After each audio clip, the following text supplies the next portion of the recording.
শ্রেষ্ঠ আল্লাহর ওলি শহীদ আল্লামা সাইয়্যিদ রহমাতুল্লাহ আলাইহি তার কেরামতগুলো একে একে প্রকাশিত হচ্ছেন।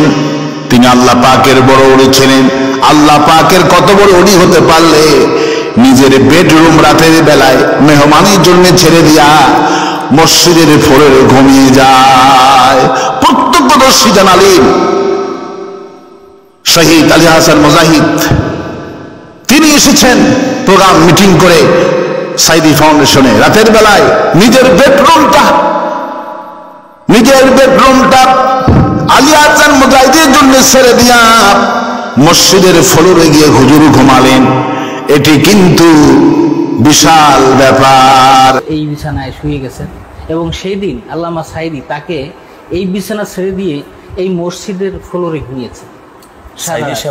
ফ্লোরে ঘুমিয়েছে এবং মুজাহিদ ভাইকে এখানে ছেড়ে দিয়েছেন। বলছেন আমার সেক্রেটারি জেনারেল তাকে এখানে ছেড়ে দেন। এবং ওই দিন আর আমার তখন মনে পড়ে গেল একজন সাহাবী রাসূল করিম সাল্লাল্লাহু আলাইহি সাল্লাম বললেন, মেহমান আমার কাছে এসেছেন, কে বাড়িতে নিজে মেহমানদারি করবেন?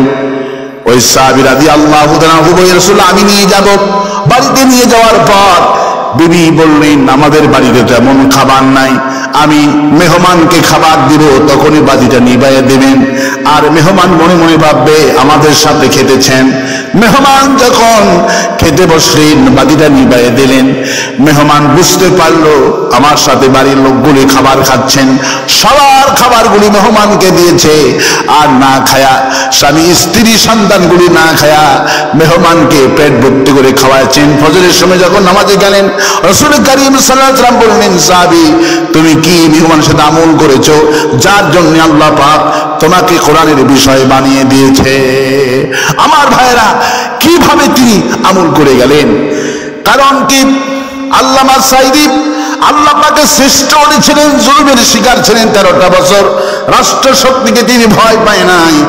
রাসূল করিম সাল্লাল্লাহু আলাইহি সাল্লামকে আল্লাহ পাক বলে, হাবিব কোন রাষ্ট্র শক্তিকে আপনি ভয় পাবেন না। ওয়ামা আলাইনা ইল্লাল বালাগুল মুবিন। হে নবী, স্পষ্ট করে কোরআন কারীমের দাওয়াত পৌঁছে দেওয়াই হলো আপনার দায়িত্ব। গোপন করবেন না। কোরআন কারীমের আয়াত যারা গোপন করে, স্পষ্ট করে যারা দাওয়াত দেয় না, কিয়ামতের দিন এদের মাথায় যতই টুপি আর জুব্বা থাকুক আর যতই মুক্তিগুলি দেখা, কিয়ামতের দিন গ্রেফতার হবে। কিয়ামতে গ্রেফতার হবে। কোরআন কারীমের দাওয়াত স্পষ্ট করে দিতে হবে। কোরআন কারীম যা নাযিল হয়েছে গোপন করা যাবে না।